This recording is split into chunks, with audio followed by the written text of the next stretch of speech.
81, we got moving deputy in my vehicle. I'm headed out the roadway. I'll try to get there.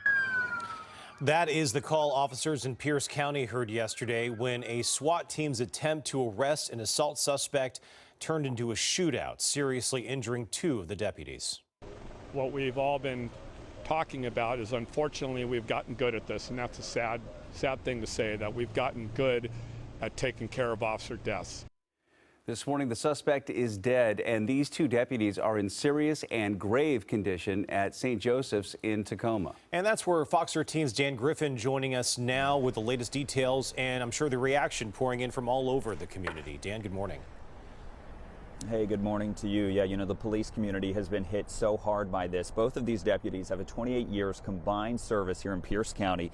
Now their families and police families are praying for the best. Since both deputies were shot yesterday around noon while trying to arrest 40-year-old Jeremy Dayton for felony assault, department after department has reacted in one way or another with support. You've probably seen your local police department posting well wishes, thoughts and prayers, or offering to cover county roads during this tough time.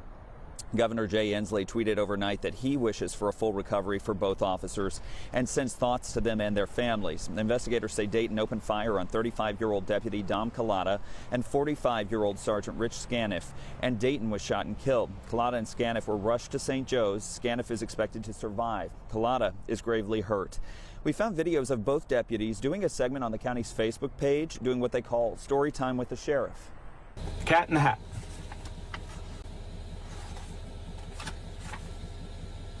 The sun did not shine. It was too wet to play, so we sat in the house all that cold, wet day. I sat there with Sally. We sat there, we two. And I said, how I wish we had something to do.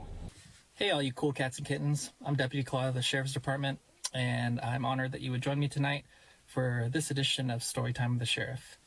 I'm currently assigned to South Hill Graveyard Patrol, which is one of the reasons why I chose tonight's book, which is Moon, a Peek Through Picture Book by Britta Teckentrup. It also happens to be my son's favorite book, and he's also obsessed with the moon, and was pretty excited last week when we had our supermoon out.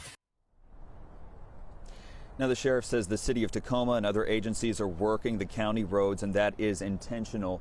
Meanwhile, there are a lot of people watching, waiting, and praying for the best, as we said here this morning. Something, too, that if you're listening to those sound bites we just played from that story time with the sheriff, at least one of the deputies mentioned he has a son. There are families, kids, so many people affected by this right now, hoping that their loved one's going to be okay. And it's such a tough and terrible moment for so many people, both in the police community and in their families. We'll be here covering this story, bringing you the very latest through the morning. For now, we're live here in Pierce County. Dan Griffin, Fox 13 News. Yeah, very heartbreaking.